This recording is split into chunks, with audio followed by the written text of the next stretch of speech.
అప్పుల బాధలు వెంటాడుతున్నాయా? అయితే 6 JVR వారి జాతిరత్నాలు ధరించండి. అందరికీ నమస్కారం. వెల్కమ్ టు మనం టీవీ. నేను మీ పవన్ బేస్వాడ. మనతో పాటు అందుబాటులో ఉన్నారు జనసేన అధికార ప్రతినిధి అడ్వకేట్ రజనీ గారు. మేడంతో మాట్లాడదాం. మేడం నమస్కారం. నమస్తే అండి. మనం ప్రజాస్వామ్య దేశంలోనే ఉంటున్నామా? డెమోక్రసీ ఎటుపోతుంది? అంటే సినిమా డైలాగులు కూడా ఫ్లెక్సీల మీద వేసుకోలేని దౌర్భాగ్య స్థితిలో బతుకుతున్నామా మనం? ఇది మాజీ ముఖ్యమంత్రి జగన్మోహన్ రెడ్డి చేస్తున్నటువంటి కామెంట్స్. అది కూడా ఎలాంటి ఫ్లెక్సీలు, ఎలాంటి రాతలు దానిపైన రఫ్ఫా రఫ్ఫా నరికేస్తామని చెప్పేసి ఆ పార్టీ కార్యకర్త ప్రదర్శించిన ఒక ప్లకార్డు గురించి, బ్యానర్ గురించి మాజీ ముఖ్యమంత్రి స్పందించినటువంటి తీరు. సో తెలుగుదేశం పార్టీ కార్యకర్తలు నరుకుతానంటే మంచిదే కదా అనే రీతిలో ఆయన స్పందించడం జరుగుతుంది.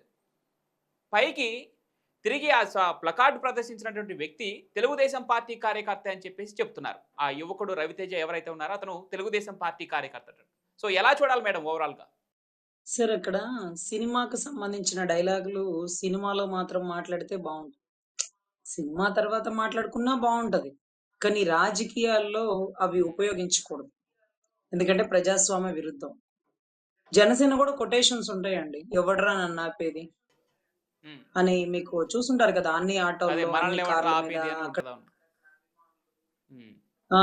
మనల్ని ఎవడురా ఆపేది, తగ్గేదేలే ఇవన్నీ ఉమ్, ఉంటుంటాయి ఉమ్, సర్వసాధారణం. ఉమ్, వాటిని మనం క్యాప్షన్ పెట్టలేం. కానీ గడ్డం కింద చెయ్యి ఇలా పెడితే ప్రాబ్లం, ఇలా పెడితే ప్రాబ్లం అంటూ కూడా జగన్ రెడ్డి గారు చూపించారు. ఉమ్, అదే ఆశ్చర్యం వేసింది.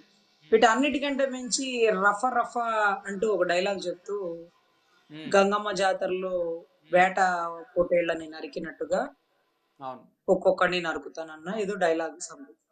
ఉమ్, యా సినిమా అని అడుగుతుండే. అంటే యా సినిమానో కూడా తమరికి తెలియదు. నాకు నాకు ఫోనే ఉంటుంది సరిగ్గా నా చేతుల్లో. అసలు నాకు ఫోనే లేదు.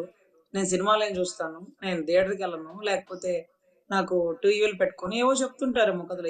లేదు అంటే ముందు పుష్ప పుష్ప సినిమా అని చెప్పిన తర్వాతనే ఆ తర్వాత అడగడం జరిగింది. డైలాగ్ ఏంటి, సినిమా ఏంటి అని చెప్పేసి ఆ తర్వాత అడిగారు. అదేలెండి. వాళ్ళ ఇంటల్లుడు ముద్దుగా, ఉమ్. ముచ్చటగా కావాలని అడుగుతారు. యా సినిమా అని. ఉమ్, ఆ! ఉమ్, సో, అక్కడ 'పుష్ప 2' డైలాగ్ ఒకటే ఆయనకు గుర్తొచ్చింది. ఉమ్, అది గూడా వేట కొడవలి నరికినట్టు నరుకుతా అంటే ఈయన్ని చూసి వాళ్ళ కార్యకర్తలు ఏదన్నా అలాంటి కార్యక్రమాలు చేస్తే, ఉమ్, ఒక కాన్స్టిట్యూషనల్ పోస్ట్‌లో ఉన్న వ్యక్తి ఇలాంటి ఉమ్, నరకడాల్ని ప్రేరేపించకూడదు. ఇలాంటి తప్పుని సమర్థించకూడదు. అలాంటి సైటేషన్స్ పెట్టుకొని, అవి ప్రింట్లు తీసుకొని అసలు వింతేంటంటే రాజారెడ్డి గారు బొమ్మలు, ఫ్లెక్సీలు కట్టుకొని తిరిగారు.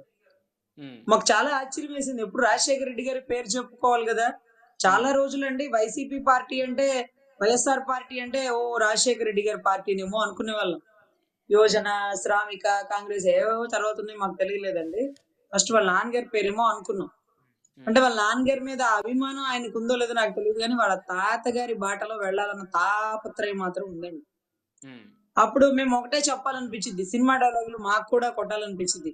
ఒక్కొక్కడిని కాదు షేర్ఖాన్ 151 మందిని ఒకేసారి రమ్మను మా అన్న చూసుకుంటాడు. ఉమ్, నిన్ను అధపాతాళానికి తొక్కేది నేనే జగన్ ఉమ్, అంటూ ఆ రోజు ఒక సభ సాక్షిగా మా అన్న ఇచ్చిన మాట. ఉమ్, ఈరోజు నిలబెట్టుకొని 151లో నీకు 15 వస్తే ఎక్కువ అని చెప్పి 11 కుప్పగూల్చాడు. ఉమ్, 151లో ఒకటి తక్కువ కాకుండా రమ్మను. అంటే ఉమ్, అప్పుడు 'మగధీర' డైలాగ్ మీకు గుర్తొచ్చిందా? ఉమ్, ఉమ్, ఒక్క అంటే 100 మంది కాదు. లెక్క తక్కువ కాకూడదు. ఒకడెక్కువైనా పర్లేదు అంటూ ఉమ్, 'రామ్ చరణ్' గారి డైలాగ్ మాకు గుర్తొచ్చింది. ఓకే. సో, ఇక్కడ ఒకటే చెప్తున్నాను సార్. వాళ్ళ ఇంటల్లుడు గారి డైలాగ్ ఆయన ఓపెన్‌గా చెప్తుంటే, ఉమ్, మేము ఒకటే చెప్తున్నాము. ఉమ్, ఫేస్ లెఫ్ట్ టర్న్ ఇచ్చుకో, రైట్ టర్న్ ఇచ్చుకో. చిన్న గోబ ఏమన్నా చితికిపోయిందా? లేకపోతే మెదడేమన్నా ఉమ్, ఏమన్నా ప్రాబ్లమ్ అయిందా? మాకైతే తెలీదు. So, um, whatever it may be ఒక కాన్స్టిట్యూషనల్ పదవిలో ఉన్న వ్యక్తి ఇలాంటివి ప్రేరేపించకూడదు. మా అధినాయకుడు కూడా ఒకటే చెప్పినాడండి. సినిమా డైలాగులు సినిమాల్లో బావుంటది. సినిమా తర్వాత బావుంటదేమో కానీ రాజకీయాల్లో ఉపయోగించు. కరెక్ట్.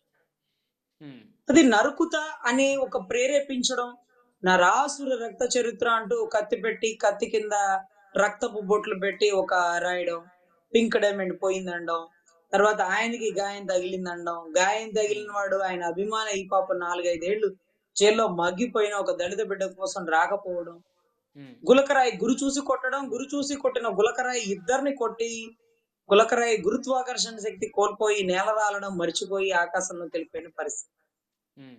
సో, చాలా, చాలా దారుణాలండి. అంటే మనల్ని గొర్రెల్లా చేసి ఏం చెప్తే అది నమ్ముతారులే అనుకున్న ఉమ్, గౌరవ్ జగన్ రెడ్డి గారు. ఇక మేము నమ్మం. ఎందుకంటే గతంలో పాపం మా పవన్ కళ్యాణ్ గారు గూడా తమరు తొందరగా కోలుకోవాలి. దేవుడి ఉమ్, ఆశీస్సులు మీకుండాలని ఏదో ట్విట్టర్‌లో పోస్ట్ కూడా ఏదో పెట్టినట్టున్నారు. అప్పుడు ఆయన కోడికత్తి గాయం జరిగినప్పుడు. ఉమ్, ఒక ప్రతిపక్ష నేత గదా! అందరూ బావుండాలి. అందులో మనం ఉండాలి అని కోరుకునేవాడు మా నాయకుడు. ఉమ్, అంటే రాజకీయ నాయకుడేమో మాకు తెలీదు గానీ మా ఉమ్, నాయకుడు. మా నాయకుడు ఉమ్, పవన్ కళ్యాణ్ గారు. సో, అలాగే తమరు కోలుకోవాలని రాశారు ట్విట్టర్‌లో. తర్వాత మీరు గులకరాయి గురి చూసి కొట్టేటప్పటికి ఆయన తెలివి నేర్చుకున్నారు. ఒరేయ్! నీ కంటికి నేను తిక్కలోడిలాగా కనిపిస్తున్నాను అనుకున్నావేంటి? పొద్దుగూకులు నీ గులకరాయి, కత్తి డ్రామాలకి నమ్మి మళ్ళీ ట్విట్టర్‌లో పోస్ట్ పెట్టడానికి నీ కంటికి నేను ఎట్టా కనపడుతున్నాను అంటూ ఒక తెనాలి సభసాక్షిగా మాట్లాడారండి. అప్పుడు మాకు చాలా నవ్వొచ్చింది. సో, ఉమ్, అట్లాంటి పరిస్థితుల్లో ఎవ్వరిని ఇంకా గొర్రెలా చేసే పరిస్థితి లేదు. అందరూ తెలివి నేర్చుకున్నారు. తెలుగు బాగా నేర్చుకున్నారు. సో, ఖచ్చితంగా ఎవరి భాషలో, పరిభాషలో వారు సమాధానం అద్భుతంగా చెప్తారు. కానీ తమరు యా ఉమ్, సినిమా, యా ఊరు ఉమ్, అని మీ ఇంటల్లుడు గారి డైలాగ్‌ను మీరు ఉమ్, అంత చక్కగా మాట్లాడడం, లేకపోతే ఉమ్, దాంట్లో తప్పేముందనడం, సినిమాలో డైలాగే కదా!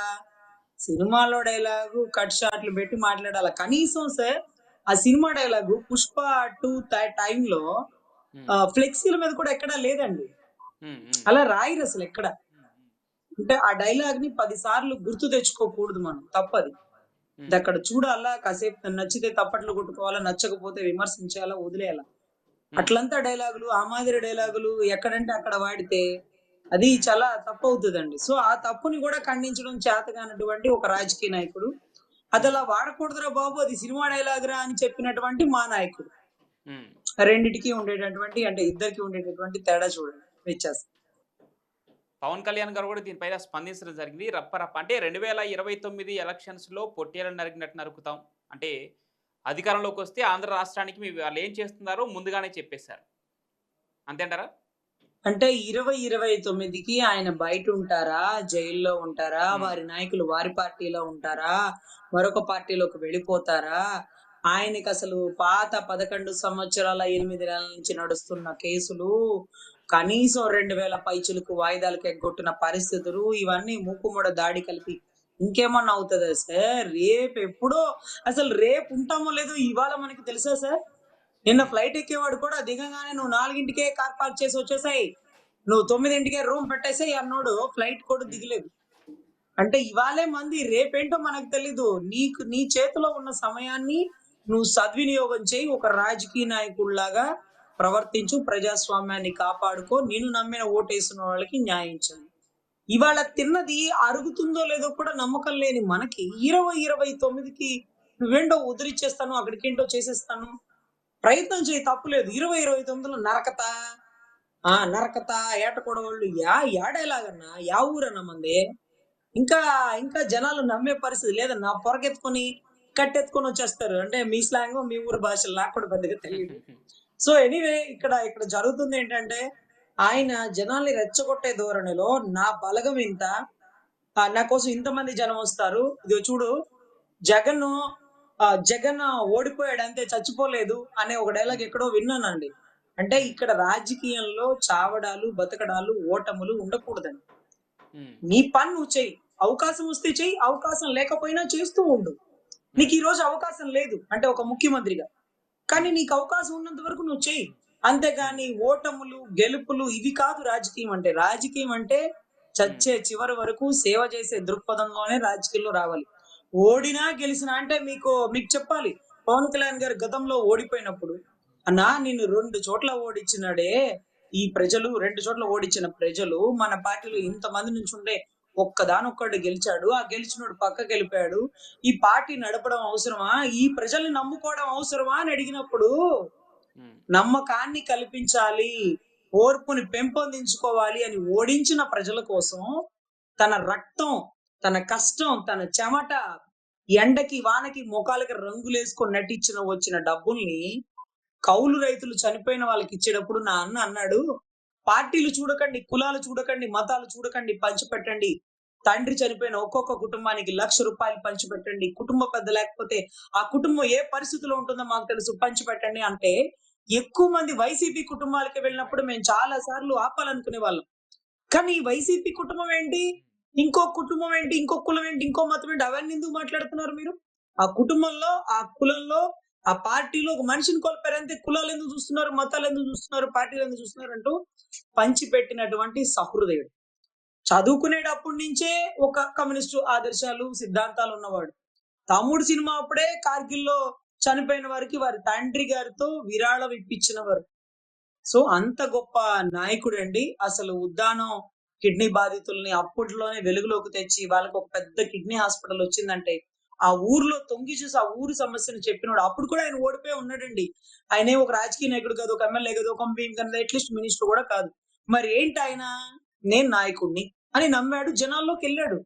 నాయకుడు ఎప్పుడు పని చేయాలా, సేవా దృక్పథంతో ఉండాలే కానీ, నేను గెలిచాను, అంతే ఇంత పని చేయాలి, నేను ఓడిపోయాను, ఇంతే పని చేయాలి ఇదేం ఉండదండి.